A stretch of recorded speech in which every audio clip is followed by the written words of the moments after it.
வணக்கம். நாம் இன்னைக்கு பார்க்க போகிற பதிவில் மகாசக்தி பீடங்களில் 4வது சக்தி பீடமாகவும் இறந்தால் முக்தி அளிக்கக்கூடிய காசி விஸ்வநாதர் ஆலயத்தின் சிறப்புகளை பற்றி நாம் இன்னைக்கு பார்க்கலாம்.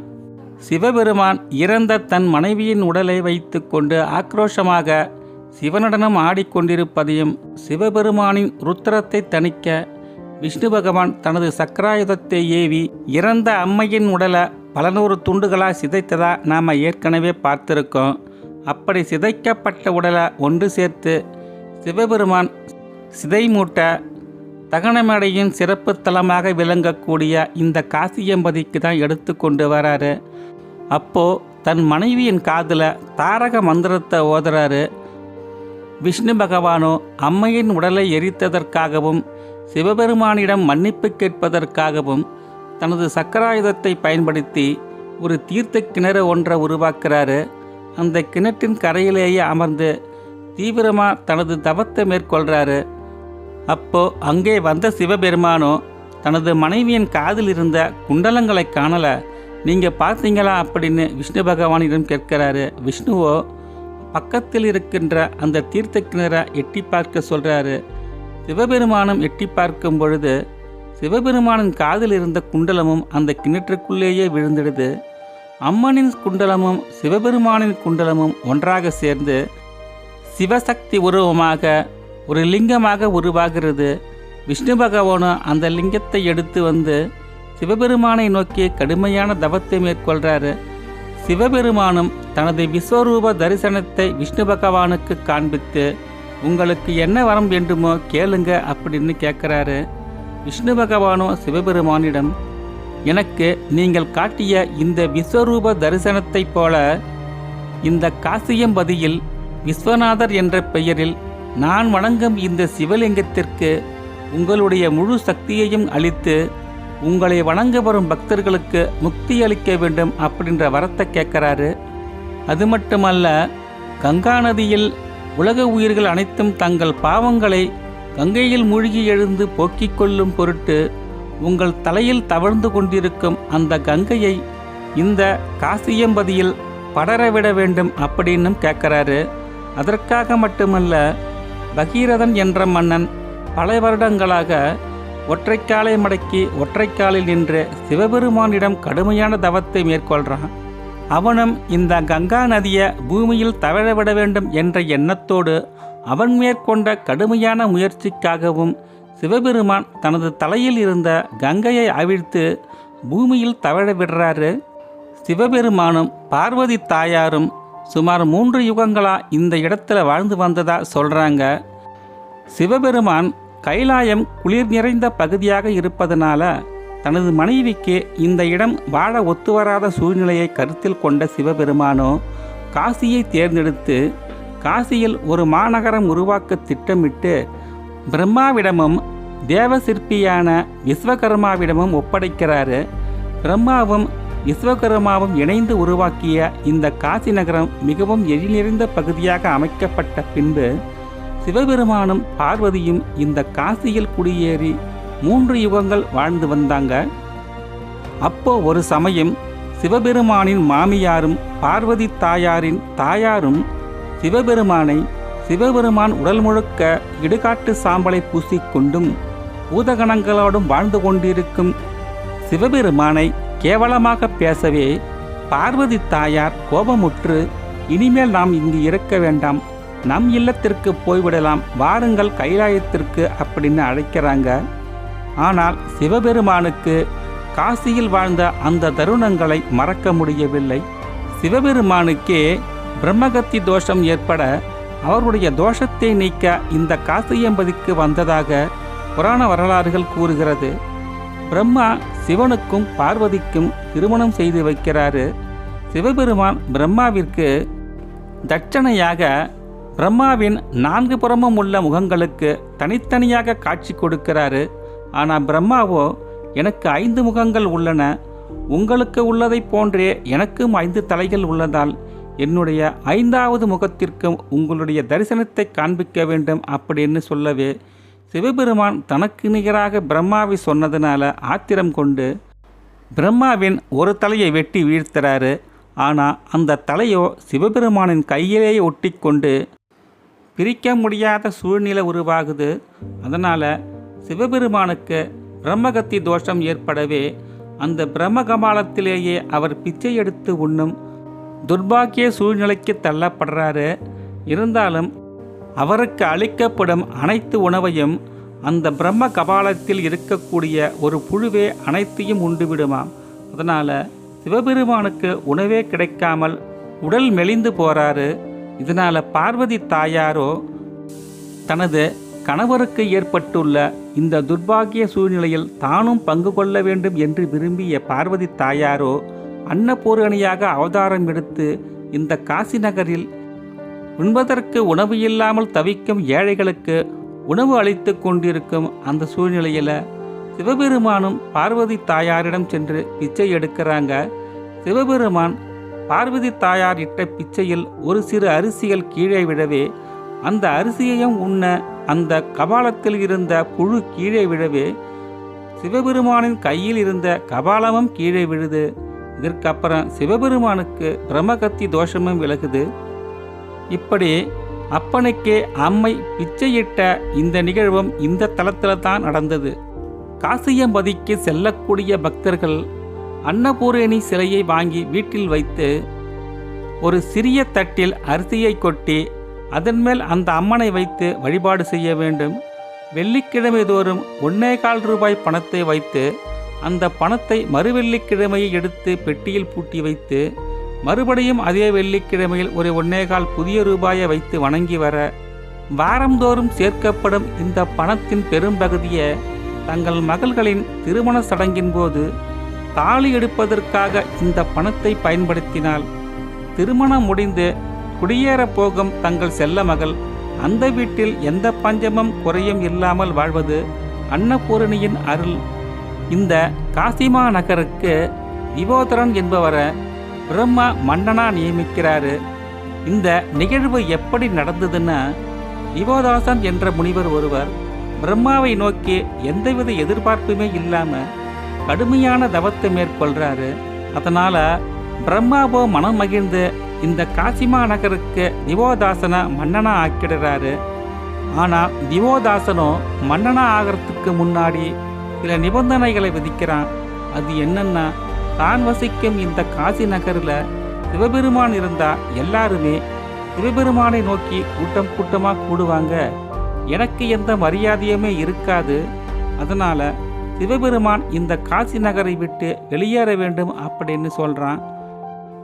ஆனால் இந்த காசிமா நகரையே சிவனுக்காக பிரம்மா உருவாக்கியது. இந்த சூழ்நிலையை சிவபெருமான் மனத்தில் கொண்டு பிரம்மாவிற்கு ஏற்பட்ட தர்ம சங்கடத்தை மனத்தில் எண்ணிய சிவபெருமானோ பார்வதியோடு காசியை விட்டு வெளியேறி மந்தார மலையில் சென்று குடியேறாரு. ஆனால் மந்தார மலையில் குடியேறிய சிவபெருமானுக்கோ காசியை விட்டு பிரிந்து வந்த ஞாபகம் மறக்க முடியல. அவர் மீண்டும் காசிக்கே குடியேற வேண்டும் என்ற எண்ணத்தோடு திவோதாசனுக்கு சிவபெருமான் தூது விடுறாரு. 64 தேவலோக பெண்களை ஒட்டுமொத்தமாக அனுப்பி திவோதாசனிடம் நான் மீண்டும் காசிக்கே வந்து தங்க வேண்டும் என்று கேட்டு வர சொல்லி தூது அனுப்பப்பட்ட இவர்கள் காசிமா நகரத்தின் எழில் மிகுந்த சிறப்பு காட்சிகளை கண்டு அவங்களும் அங்கேயே தங்கிடுறாங்க. அதுக்கப்புறம் சூரிய பகவானை சிவபெருமான் தூது அனுப்புகிறாரு.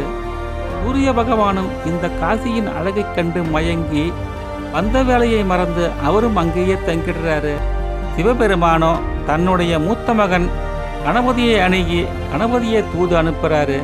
தனக்கு ஏற்பட்டுள்ள இன்னல்களை போக்கி எனக்கு மனமகிழ்ச்சியை தேடி வா அப்படின்னு சொல்லி தூது அனுப்பிய கணபதியோ திவோதாசனிடம் சென்று தனக்கு ஆலயம் எழுப்பும்படி அங்கே வசிக்கும் ஒரு மூத்த வயோதிக சித்தரிடம் கூறவே சித்தரும் திவோதாசனிடம் சென்று முறையிட கணபதிக்காக திவோதாசன் ஒரு ஆலயத்தை எழுப்புறாரு. கணபதியான இந்த நிகும்பனுக்கு ஆலயம் எழுப்பிய இந்த திவோதாசனுக்கு குழந்தைகள் இல்லை. உனக்கு ஆலயம் எழுப்பியும் எனக்கு குழந்தை இல்லை என்ற எண்ணத்தில் ஆத்திரப்பட்ட திவோதாசனோ அந்த ஆலயத்தை முழுக்க இடித்து தள்ளுறான். இது சிவபெருமானின் ஒரு திட்டம். திவோதாசன் விநாயகப் பெருமானின் கோயிலை இடித்த பின்பு நிகும்பனும் திவோதாசனின் மீது ஆத்திரப்பட்டு சாபமிட்ட பின்பு திவோதாசன் தன்னை நாடி வருவான் என்பது சிவபெருமானின் திட்டம். அதைப் போலவே நிகும்பனும் திவோதாசன் மேல் ஆத்திரப்பட்டு என் ஆலயம் இடிக்கப்பட்டது போல எழில் மிகுந்த உன் காசி நகரமும் அழிந்து குடிமக்களற்ற நரகமாக மாறிவிடும் அப்படின்னு சாபத்தை கொடுக்கிறாரு. அது மட்டும் இல்லாமல் சிவபெருமான் இங்கு இருக்கும் வரை இங்கு இறந்த உயிர்களுக்கு முக்தி கொடுத்தாரு. ஆனால் சிவபெருமான் இந்த இடத்தை விட்டு புறப்பட்டு போன அந்த சூழ்நிலையில் இறந்த உயிர்களுக்கு முக்தி கொடுக்க முடியாமல் ஆவிகளை அலைந்து திரிந்து கொண்டிருக்கும் அந்த ஆவிகளும் திவோதாசனுக்கு சாபத்தை கொடுக்குது. சிறிது நாட்கள் கழித்து மானுட வாழ்க்கையே இல்லாத இந்த நகரத்தின் மன்னன் திவோதாசனும் இறந்து போக அவனும் ஆவியாக அலைந்து முக்தி கிடைக்காமல் அலைந்து திரிந்து கொண்டிருக்கும் அந்த சூழ்நிலையில் தான் செய்த தவறு அவனுக்கு தெரிய வருது. அதனால் அகத்திய மாமுனிகளும் விநாயகப் பெருமானும் திவோதாசனை அன்னபூரணி தாயாரிடம் அழைத்து கொண்டு போகிறாங்க. திவோதாசனும் அன்னபூரணி தாயாரிடம் சிவபெருமானை என்னை மன்னித்தருளச் செய்ய நீங்கள்தான் கருணை புரிய வேண்டும் அப்படின்னு சொல்லி அன்னபூரணி தாயாரிடம் வேண்டி நிற்கிறாரு. இதனால் சிவபெருமான் திவோதாசனை மன்னித்து திவோதாசனுக்கும் அங்கு அலைந்து கொண்டிருக்கும் மற்ற ஆவிகளுக்கும் மோட்சம் கொடுக்கிறாரு. இந்த சிறப்புமிக்க இந்த ஆலயத்தில் தான் குரு பகவான் சுமார் 16,000 ஆண்டுகளுக்கு மேலாக சிவனை நோக்கி கடுமையான தவத்தை மேற்கொள்கிறாரு. குரு பகவான் மேற்கொண்ட இந்த கடுமையான தவத்திற்கு மெச்சிய சிவபெருமானோ கிரகங்களில் தலைவனாக இருப்பாய் என்று நவக்கிரகங்களில் ஒருவராகவும் மற்ற கிரகங்களால் மனிதர்களுக்கு ஏற்படக்கூடிய கிரக தோஷங்கள் உன் பார்வைப்பட்டால் விலகும் என்ற சிறப்பு வரத்தையும் அவருக்கு கொடுக்கிறாரு. இந்த ஆலயம் பின்வரும் காலங்களில் இஸ்லாமிய மன்னர்களின் பல்வேறு போர் தொடுப்பால் சிதைக்கப்படுது. இங்கே இருக்கும் சிவலிங்கத்தை கங்கையில் தூக்கி வீசிட்டு அந்த இடத்துல புதியதாக மசூதி ஒன்றையும் எழுப்புறாங்க. இந்த சமயத்தில் தான் இந்தூர் ராணி அகல்யாபாய் என்பவர் ராஜஸ்தானிலிருந்து காசிமா நகருக்கு வந்து காசி விஸ்வநாதரின் தரிசனத்தை பார்க்கலாம்னு வர்றாங்க. சிதிலமடைந்து கிடந்த அந்த ஆலயத்தில் உள்ள சிவபெருமானை பார்க்காமல் திரும்ப போக மாட்டேன்னு உறுதிமொழி எடுத்த அகல்யாபாயோ உண்ணா நோன்பு மேற்கொள்கிறாங்க. சுமார் 40 நாட்களுக்கு மேலாக கடுமையான உண்ணாவிரதத்தை மேற்கொண்ட அகல்யாபாயோ இனிமேல் நடப்பதற்கு ஒன்றுமில்லை அப்படின்னு நினச்சி கங்கையில் மூழ்கி இறந்து போயிடலான்னு நினைக்கிறாங்க. அதனால் இந்தூர் ராணி அகல்யாபாய் கங்கையில் குதிக்கிறாங்க. அகல்யாபாய் குதித்த அந்த இடத்துல இறைவன் கிடைக்கிறாரு. அந்த சிவலிங்கத்தை அகல்யாபாய் எடுத்து வந்து அந்த ஆலயத்தின் நடுவிலே வைத்து பிரதிஷ்டை செய்கிறாங்க. ஆனால் அந்த ஆலயத்தை அதுவரைக்கும் நிர்வாகம் செய்த பண்டாக்கள் என்பவர்கள் உண்மையில் உயிரோடு இருந்த சிவலிங்கம் இது இல்லை அப்படின்னு சொல்கிறாங்க. அப்போ அங்கே இருந்த மூத்த வயோதிக பண்டாக்களில் ஒருவர், வரும் சிவராத்திரி வரைக்கும் இந்த சிவலிங்கம் இங்கேயே இருக்கட்டும், அதற்கு மேலே நடக்க வேண்டியதை பார்த்துக்கலாம், இப்போதைக்கு இந்த பிரச்சனையை இப்படியே விடுங்கன்னு சொல்கிறாங்க. சிவராத்திரியும் வருது. சிவராத்திரி சிறப்பாக கோலாகலமாக முடிந்த பின்பு காலையில் பார்த்தா அந்த சிவலிங்கம் அங்கே இல்லை. அப்போது அந்த சிவலிங்கம் அந்த ஆலயத்தின் ஈசான்ய மூலையில் இருக்கு. இது எப்படி நடக்கும் அப்படின்னு குழம்பிக் கொண்டிருக்கும் அந்த சமயத்தில் அந்த ஆலயத்தின் மூல ஆதார நூல்களை எடுத்து பார்த்த பெரியவர் ஒருவர் சொல்கிறாரு, உண்மையில் இதுதான் சிவலிங்கம். இந்த நூல்களின் ஆதாரத்தின்படி சிவபெருமான் ஒரு சில காலங்களுக்கு மேல் ஈசான்ய மூலைக்கு சென்று விடுவார் அப்படின்னு குறிப்பிட்டிருந்ததா சொல்கிறாரு. இந்த கங்கையில் இருக்கும் கங்கை நதியின் அபிஷேகம் இந்த சிவனுக்கு எப்பொழுதும் நடந்து கொண்டே இருக்கும். அது மட்டும் இல்லாமல் நாமளே எப்பொழுதுமே வில்வ இலைகளை கொண்டும் கங்கை நீர்களை கொண்டும் அர்ச்சனை செய்யலாம். இவரை நாமளும் நேரடியாகவே மதியம் 2 மணியில் இருந்து 4 மணி வரைக்கும் தொட்டு அர்ச்சனை செய்யலாம். எந்த ஒரு சூழ்நிலையிலும் பொய்யே பேச மாட்டேன் என்ற கட்டுப்பாட்டை தனக்குள் விதித்து உண்மையை மட்டுமே பேசி வந்த மகாராஜா ஹரிச்சந்திரன் விசுவாமுத்திர முனிகளின் சோதனைக்கு ஆட்படுத்தப்பட்டு இறுதியாக தன் அரச பதவியையும் இழந்து பொய் பேச மாட்டேன் என்ற உறுதியோடு இறுதியில் பஞ்ச பராரியான ஹரிச்சந்திரன் இடுகாட்டில் வெட்டியான் வேலை பார்க்கும் சூழ்நிலை ஏற்பட்ட போதிலும் தன் மகனின் இறுதிச் சடங்கிற்கு கூட தன் மனைவியிடம் படிக்காசு கேட்ட சம்பவமும் நடைபெற்ற தலமும் இந்த தலம்தான். இந்த ஆலயத்தை பார்க்க மகா புண்ணியம் செய்திருக்க வேண்டும் என்றும் 7 ஜென்மம் எடுத்து 8வது ஜென்மத்தில் கடுமையான விரதம் மேற்கொண்டால் ஒழிய இந்த ஆலயத்தை பார்க்க முடியாதுன்னு சொல்கிறாங்க. இவ்வளவு சிறப்புமிக்க இந்த ஆலயத்தில் கருடன் பறக்காது, பல்லியும் ஒலிக்காது. ஏன்னா ராமன் ராவணனை வதம் செய்துவிட்டு ராவணனை அழித்த தோஷம் நீக்க ராமேஸ்வரத்தில் ராமன் சிவலிங்கத்தை பிரதிஷ்டை செய்து வழிபாடு செய்ய வேண்டும் என்று நினைக்கிறாரு. அதனால் அனுமனை காசிக்கு அனுப்பி அங்கு இருக்கும் சுயம்புலிங்கத்தை கொண்டு வர சொல்கிறாரு. அங்கே அனுமன் 100கணக்கிற்கு மேலாக சிவலிங்கங்கள் ஒரே இடத்தில் இருப்பதை பார்த்து திகைத்து நிற்கிறாரு. இந்த சிவலிங்கங்களுக்கு காலபைரவர் காவல் காத்து கொண்டு இருக்காரு. இங்கே இருக்கும் பல சிவலிங்கங்களுக்கு நடுவில் இருக்கும் சுயம்புலிங்கம் எது என தெரியாமல் திகைத்து கொண்டு நிற்கும் அனுமனுக்கு அந்த சுயம்புலிங்கத்தை அடையாளம் காட்டும் பொருட்டு ஒரு கருடன் சுயம்புலிங்கத்திற்கு மேலாக பறந்தும் அதன் அருகில் இருக்கும் பள்ளி ஒன்று சப்தமிட்டு காட்டியும் அடையாளத்தை காட்டுது.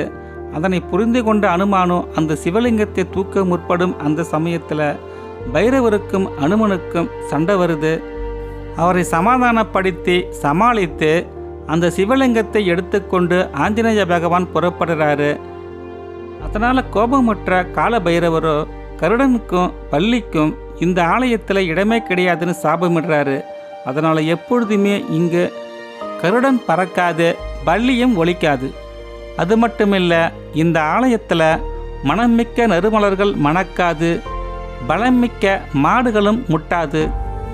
அது மட்டும் இல்லாமல் இந்த ஆலயத்தில் அனைத்து இடத்திலும் இருந்து அருள்பாலித்து கொண்டிருக்கும் அன்னை விசாலாட்சி, அன்னபூரணி, காவல் தெய்வமாக விளங்கக்கூடிய காலபைரவர், ஹரிச்சந்திரன் மயானம் போன்றவை இந்த ஆலயத்தின் சிறப்புகளாக இருக்கு. நாமும் இந்த ஆலயத்தில் உள்ள சிவபெருமானை வணங்கி அனைத்து நன்மைகளையும் பெறுவோம். நம்ம பதிவு உங்களுக்கு பிடிச்சிருந்ததுன்னா ஒரு லைக் பண்ணி விடுங்க, உங்கள் நண்பர்களுக்கும் ஷேர் பண்ணி விடுங்க.